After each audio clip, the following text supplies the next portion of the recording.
முகமது நபியை அவதூறாக பேசிய பாஜக மாநில செயற்குழு உறுப்பினர் கல்யாணராமன் மீது தேசிய பாதுகாப்பு சட்டத்தின் கீழ் வழக்கு பதிவு செய்ய கோரி உதகையில் ஆர்ப்பாட்டத்தில் ஈடுபட்டு ஊர்வலமாக செல்ல முயன்ற 800க்கும் மேற்பட்ட இஸ்லாமியர்களை போலீசார் கைது செய்தனர்.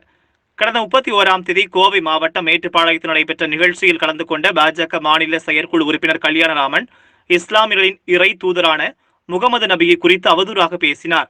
இதற்கு கண்டனம் தெரிவித்து இஸ்லாமிய மக்கள் தமிழகம் முழுவதும் தொடர் போராட்டம் நடத்தி வருகின்றனர்.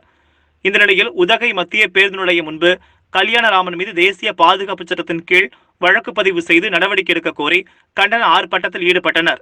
அதில் 100க்கும் மேற்பட்ட இஸ்லாமிய பெண்கள் உள்பட 800க்கும் மேற்பட்டோர் கலந்து கொண்டு கோஷமிட்டனர். பின்னர் அவர்கள் அனைவரும் ஊர்வலமாக செல்ல முயன்றனர். அவர்கள் தடுத்து நிறுத்திய போலீசார் அனைவரையும் கைது செய்தனர்.